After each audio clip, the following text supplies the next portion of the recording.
Hello everyone and back again with a new video. So friends, आज के video में हम लोग डिस्कस करने वाले 10 important things that you must know before buying a Molly fish.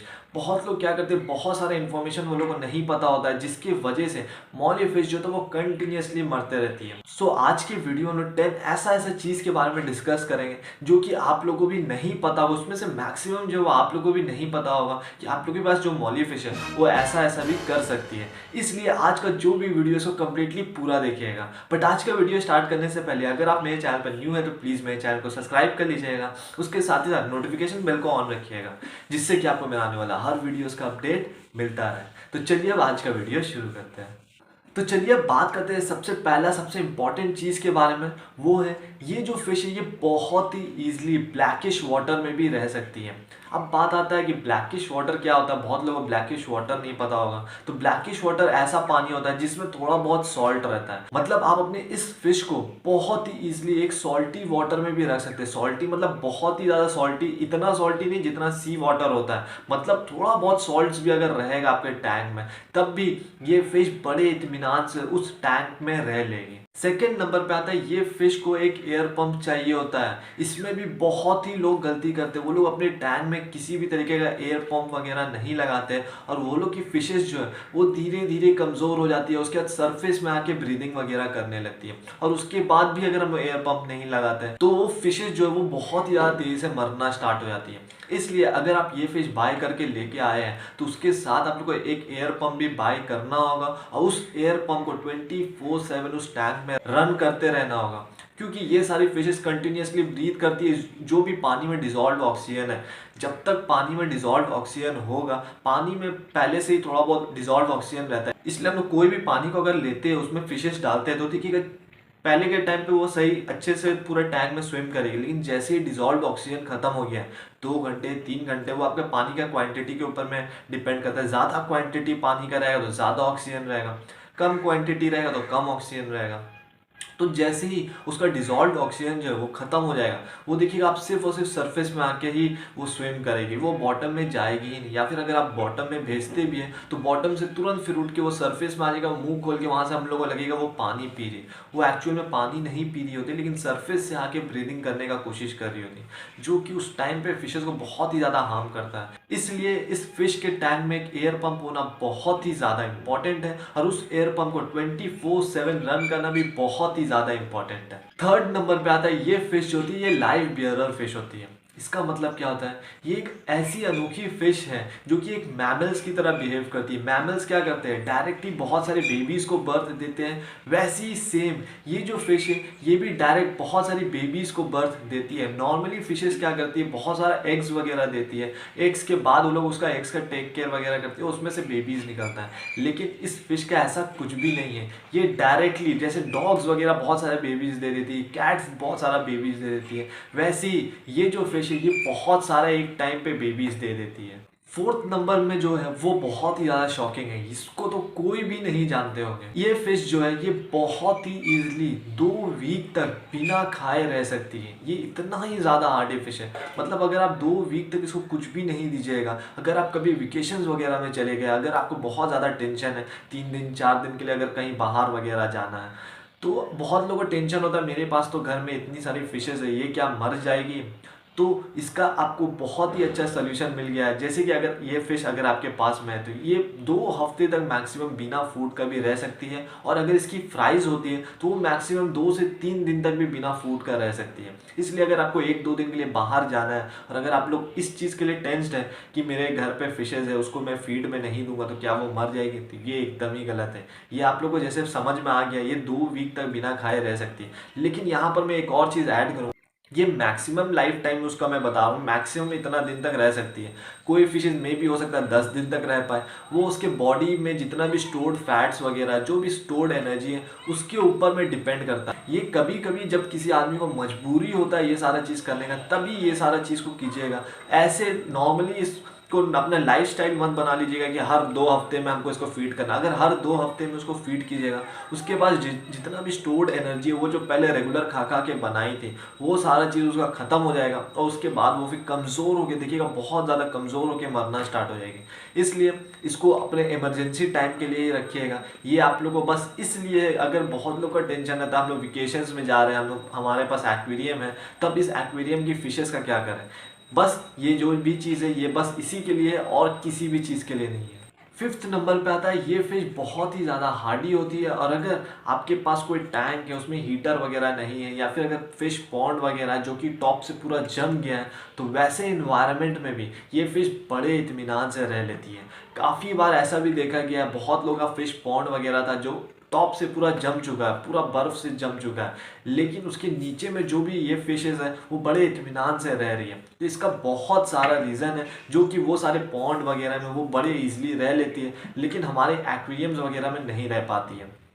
जैसे कि क्या होता है, पॉन्ड वगैरह अगर रहता है तो पॉन्ड का जब पानी टॉप लेयर अगर जम जाता है ठंडे के वजह से, तो जितना हम लोग पॉन्ड के डीप नीचे जाते जाएंगे वो क्या होगा, वो धीरे धीरे धीरे धीरे 1 डिग्री करके धीरे धीरे कम होते जाएगा। तो वैसे टाइम पे अगर टॉप में अगर आपका 0 डिग्री सेंटीग्रेड भी है, तो बॉटम जाते जितना ज़्यादा गहरा रहेगा उतना ही देखिएगा पानी क्या होगा, धीरे धीरे वार्म होते जाएगा। तो नीचे जाने से हम लोग का टेम्परेचर जो है वो बढ़ते 22, 23, 24, 25 ऐसे करके बढ़ते जाएगा।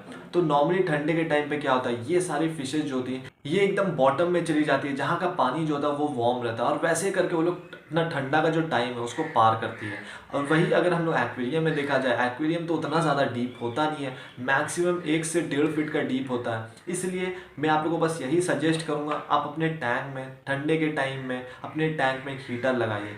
बिना हीटर का भी रह लेगी, लेकिन चांसेस होता है कि फिशेस को कोई डिजीज़ हो जाए या फिर इंटरनल पैरासाइट्स हो जाए, जिसके वजह से भी आपकी फिशेस मर सकती हैं। सिक्स्थ नंबर पे आता है, ये फिश बहुत ही लॉन्ग टाइम तक आप लोगों के साथ रह सकती है। ये होती बहुत छोटी है, मैक्सिमम इतनी बड़ी होती है, लेकिन ये फिश आप लोगों के साथ 3 to 4 ईयर्स तक बड़े इजीली अपने टैंक में रह सकती है। बस उसके लिए आपको बहुत अच्छे तरीके से उसका टेक केयर वगैरह करना होगा, राइट टेम्परेचर प्रोवाइड करना होगा, राइट वाटर क्वालिटी प्रोवाइड करना होगा, राइट इन्वायरमेंट प्रोवाइड करना होगा। तो ये फिश आपके टैंक में बड़े इजीली 3 to 4 ईयर्स तक आपके साथ रह सकती है। सेवेंथ नंबर पे आता है, ये फिश बहुत ही ज़्यादा अडेप्टिव होती है और बहुत ही ज़्यादा हार्डी होती है। अडेप्टिव मतलब क्या हो गया, ये फिश देखिएगा आपके इन्वायरमेंट के हिसाब से बहुत ही ज़्यादा अपने आप को ढल जाती है। अगर वहाँ का पानी बहुत ही ज़्यादा सॉल्टी है तो वो क्या करेगी, धीरे धीरे धीरे टाइम लेगी, लेकिन धीरे धीरे वो अपने आप को पानी में रहने के लिए अपने आप को ढाल लेगी। वहीं अगर आपके पास एक फ्रेश वाटर है तो वो फ्रेश वाटर में अगर वो सॉल्ट वाटर से आई है तो धीरे धीरे करके टाइम लगता है ये सारी चीज़ को कन्वर्ट होने में, लेकिन धीरे धीरे उस पानी के हिसाब से वो ढल जाती है। वैसे ही टेम्परेचर के हिसाब से, बहुत ही सारे चीज़ के हिसाब से ये फिश अपने आप को अडेप्ट कर लेती है, जिसके वजह से ये हार्ड से हार्ड क्लाइमेट में भी बड़े ईजिली रह लेती है। ये भी एक फ़िश का बहुत ही बड़ा खूबी है, जिसके वजह से इस फिश को बहुत ही ज़्यादा हार्डी बोला गया। इसलिए भी अगर न्यू हॉबिस्ट इस फिश को बाय करके लेके आते हैं तो देखते हैं वो लोग के पास बहुत दिन तक ये फिश रह जाती है, क्योंकि ये फिश बहुत ही ज़्यादा अडेप्टिव होती है, बहुत ही सारे चीज़ को अब्सॉर्ब कर लेती है, जिसके वजह से भी ये फिश बहुत ही ज़्यादा लॉन्ग टाइम तक आप लोगों के साथ रह सकती है। 8 नंबर पे आता है, ये जो फिश है ये कम्युनिटी फिश है। इसका मतलब क्या है, इसको अगर आप 1 या 2 बाय करके लाइएगा तो देखिएगा उन लोगों के बीच में फाइट होगा, या फिर ये लोग बहुत ही ज़्यादा स्ट्रेस में रहेंगे। ये लोग नॉर्मली एक ह्यूज ग्रुप में रहती है, सोसाइटी में रहती है, कम्युनिटी बना के रहती है। इसलिए ये फिशेस को अगर आप जब भी ले रहे हैं तो इसको आप दर्जन के हिसाब से ले सकते हैं, लेकिन ह्यूज क्वांटिटी में आपको बस लेना है। ऐसा नहीं कि 3-4 लेना, अगर ह्यूज क्वांटिटी में लीजिएगा तो देखिएगा ये फिशेस जो है वो बहुत अच्छी तरीके से ग्रुप बना के रहेगी। उसके साथ ही साथ फिशेस का जो स्ट्रेस है बहुत ही ज़्यादा कम रहेगा, फिशेस बहुत ही ज़्यादा एक्टिव रहेगी, बहुत ही ज़्यादा हेल्दी रहेगी। उसके साथ ही साथ अगर ये सारी फिशेस को ग्रुप में रखिएगा तो देखिएगा ब्रीडिंग वगैरह भी बहुत ही ज़्यादा फास्ट होगा। उसमें हर दिन कोई ना कोई फिशेस जो वो प्रेग्नेंट होगी और बहुत सारा बेबीज़ को बर्थ देगी। इसलिए जब भी आप ये फिश को बाय कर रहे हैं, कम्युनिटी में बाय कीजिएगा, जो कि आपके टैंक में आने के बाद टैंक को भी बहुत ही ज़्यादा ब्यूटीफुल बना दें और टैंक में बहुत सारे न्यू बेबीज़ वगैरह आप लोगों को देखने को मिले। नाइन्थ नंबर पे आता है इसी से रिलेटेड, ये फिश जो है ये अपने बेबीज़ को बर्थ देने के बाद कोई भी तरीके से टेक केयर वगैरह नहीं करती है। अगर ये फिशेस को अगर आप देखिएगा, आपके टैंक में बर्थ वगैरह दी है तो मैक्सिमम बेबीज़ जो होता है वो देखिएगा उसकी मदर फिश ही कभी कई बार खा लेती है, अगर वो लोग का स्ट्रेस बहुत ही ज़्यादा हाई होता है। उसके साथ ही साथ अगर कम्युनिटी टैंक में वो बर्थ दे देती है तो साथ ही साथ उसमें जितनी भी दूसरी फिशेज वो सारी बेबीज़ को खा लेगी। मदर मौली फिश किसी भी तरीके से अपना बेबीज़ का टेक केयर वगैरह नहीं करती है, या फिर कोई भी तरीके से बेबीज़ को फूड वगैरह फीड में नहीं देती है, कोई भी तरीके से नहीं करती है। बर्थ के बाद में बेबीज़ को वो पहचानती तक नहीं है। ये एक बहुत ही गंदा बिहेवियर होता है इस फिश का।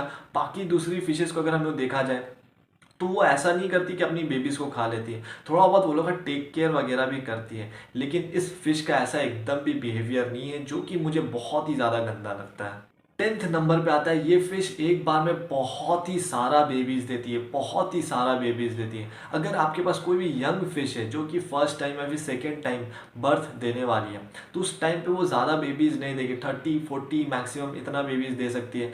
लेकिन एक फ़िश जो कि बहुत ही ज़्यादा बड़ी हो गई है, अब अडल्ट फिश है, तो वो फिश एक बार में बहुत ही ईजिली 100 बेबीज़ को भी बर्थ दे सकती है, जो कि बहुत ही ज़्यादा अमेजिंग होता है। आप देखिएगा अचानक से आपके टैंक में बहुत सारा tiny tiny 100 babies next day आप लोगों को देखने को मिलेगा, क्योंकि इसका बेबीज़ भी जो होता है वो बर्थ के बाद में बहुत ही ज़्यादा छोटा नहीं होता जो हम लोग ना देख पाए, बड़े इत्मीनान से हम लोग देख सकते हैं 100 बेबीज़ को।